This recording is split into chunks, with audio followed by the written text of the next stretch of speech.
बड़ी मेहनत से आपके लिए एक दिल दहला देने वाली एनिमेटेड हॉरर स्टोरी बनाते हैं। तो अगर आप हमारी चैनल की कहानियां एंजॉय कर रहे हैं तो हमारे चैनल को सब्सक्राइब कीजिए और हमारी लेटेस्ट वीडियोस की नोटिफिकेशन के लिए बेल आइकन दबाना मत भूलना।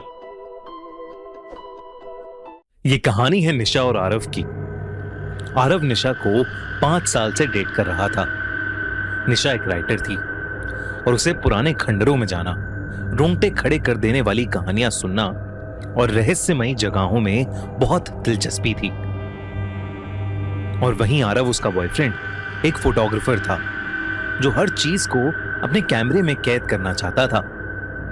2 दिन बाद निशा का बर्थडे था।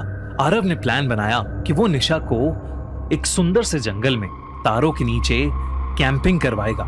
निशा चाहती थी कि उसके दोस्त भी चलें, पर आरव का कहना था कि ये ट्रिप सिर्फ उन दोनों के लिए होनी चाहिए, क्योंकि तब तक आरव को अंदाजा भी नहीं था कि ये ट्रिप उसकी जिंदगी बदल देगा।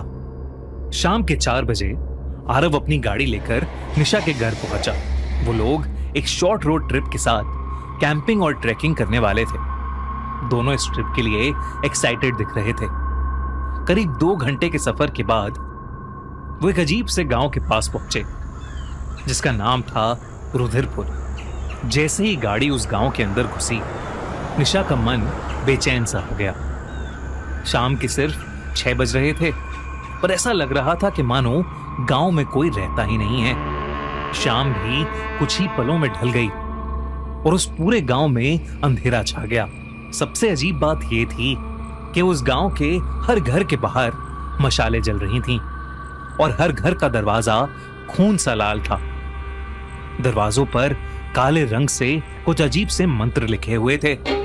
निशा का दिल बैठने लगा और अचानक आरव ने जोर से ब्रेक मारा। क्या हुआ आरव, गाड़ी क्यों रोकी? निशा ने घबरा कर पूछा। आरव ने बिना कुछ कहे अपना कैमरा उठाया और गाड़ी से बाहर निकल गया। वो बाहर के घरों की तस्वीरें ले ही रहा था कि उसके कैमरे के सामने एक बौखलाई हुई हालत में बूढ़ी औरत आई जो लाल जोड़े में थी। उसने आरव से कहा, बंगले से बारात निकलने वाली है, जल्दी से छुप जाओ। आरव उसे देखकर डर गया। वो कुछ पूछ पाता इससे पहले ही वो बूढ़ी औरत मानो हवा में कहीं गायब हो गई। आरव जब पीछे मुड़ा तो उसने देखा कि निशा गाड़ी में है ही नहीं, और तब उसे जो दिखा वो देखकर उसकी रूह कांप गई। सामने निशा एक आदमी का हाथ थामे धीरे धीरे अंधेरे की तरफ बढ़ रही थी। वो आदमी किसी दूल्हे की तरह तैयार था। उसका चेहरा सेहरे से ढका हुआ था और हाथ से खून टपक रहा था, और उसके आसपास दुल्हन के जोड़े में कई सारी औरतें कुछ मंत्र पढ़ रही थीं। आरव निशा को रोकने के लिए चिल्लाया कि तभी अचानक उसके कंधे पर किसी ने हाथ रखा। जब वो पीछे मुड़ा तो निशा खड़ी थी।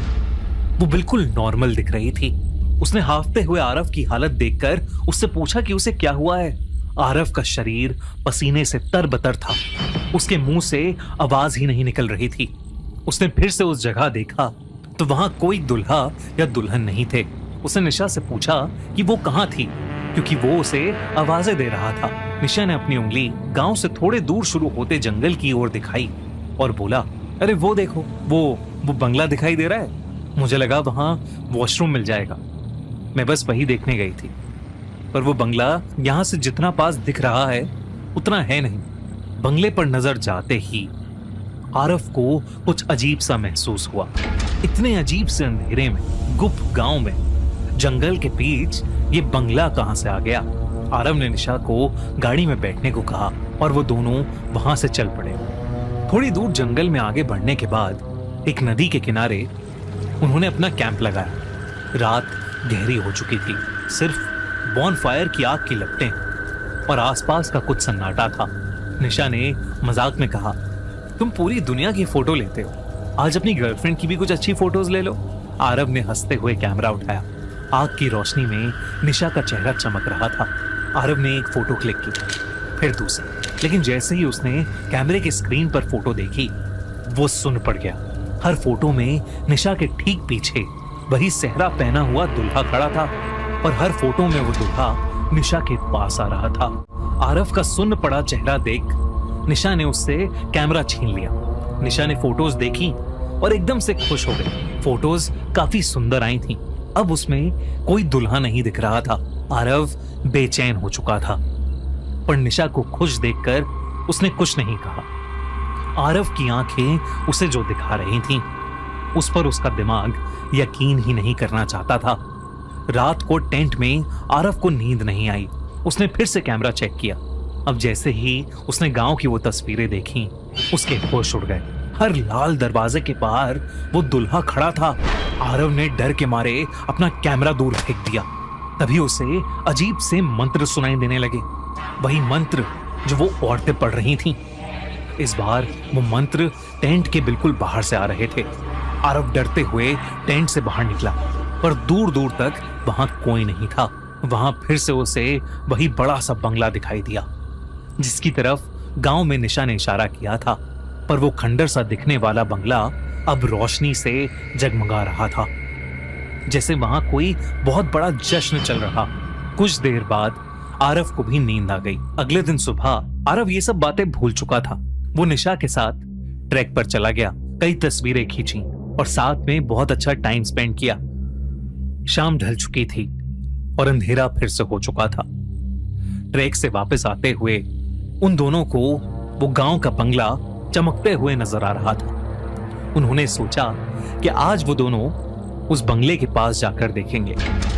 जब वो उस बंगले के पास पहुंचे तो वो बंगला किसी राजमहल जैसा सजा था। बंगले का दरवाजा खुला था, इसलिए वो उस बंगले के अंदर चले गए। लेकिन अंदर कदम रखते ही उनकी आंखें फटी की फटी रह गईं। वहां 56 भोग चांदी की थाली में परोसे थे, पर खाने वाला एक भी इंसान नहीं था। पूरा बंगला खाली था, सिर्फ हवा में मरे हुए फूलों की गंध थी। निशा को बहुत डर लग रहा था। उसने आरव को वहां से जल्दी निकलने को कहा। तभी उस बंगले का भारी दरवाजा जिससे वो अंदर आए थे, वो अपने आप बंद हो गया। ऊपर की सीढ़ियों से आरव को वो मंत्र फिर से सुनाई देने लगे और तभी वही दुल्हा बना आदमी, जिसके हाथ में एक सूखी हुई वरमाला थी, नीचे उतरने लगा। आरव ने निशा को लेके भागने की कोशिश की, पर उसके पैर जैसे जमीन में धंस गए थे। आरव ने देखा कि निशा की आंखें सफेद हो चुकी हैं। वो किसी कठपुतली की तरह उस दूल्हे की तरफ बढ़ रही है। आरव की आंखों के सामने उस दूल्हे ने निशा को वरमाला पहनाई। आरव ये सब रोकना चाहता था और जैसे ही वो उस दूल्हे के पास गया, उसे उस दूल्हे का भयानक अधमरा चेहरा दिखा। उस दूल्हे ने आरव का गला पकड़ा और उसे एक बहुत जोर का धक्का दिया, जिससे वो पीछे जाकर गिर गया।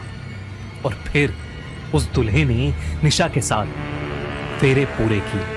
आरव समझ चुका था कि वो दूल्हा कोई इंसान नहीं, बल्कि शायद एक आत्मा है। जैसे ही फेरे पूरे हुए, एक मायूस कर देने वाले अंधेरे में एक दर्द भरी चीख के साथ वो सजावट, वो दूल्हा और निशा सब धुएं की तरह कहीं गायब हो गए।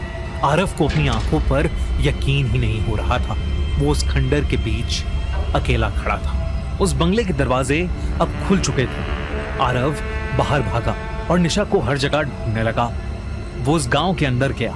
उसने हर दरवाजे को पीटा, पर कोई बाहर नहीं आया।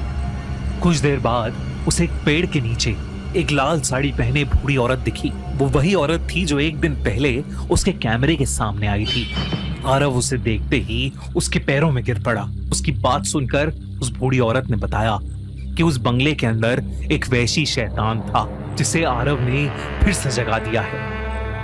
उसने बताया कि सालों पहले उस बंगले में एक बहुत ही घिनौना जमींदार था, जो हर अमावस को एक नई लड़की के साथ जबरदस्ती शादी करके उसको पहली रात ही मार देता था और वो शैतान को उसकी बलि चढ़ाता था, ताकि वो काली शक्तियों से अमर बन जाए। गांव वालों ने अपनी बेटियां बचाने के लिए उसे उसके बंगले समेत जला दिया था, पर उसकी आत्मा को उस बंगले से कोई नहीं निकाल पाया। वो हर अमावस पर उस बंगले में अपनी दुल्हन का इंतजार करता है और आज अमावस थी। उसने निशा को चुन लिया और जो एक बार उस बंगले की दुल्हन बन गई, वो कभी वापस नहीं आती। ये सुनकर आरव पूरी तरह टूट चुका था। उसकी आंखों से आंसू ही नहीं रुक रहे थे, और ये सोचकर कि उसने खुद निशा को उस राक्षस के हवाले किया है और वो अब कभी नहीं लौटेगी, आरव पूरी तरह से हार चुका था।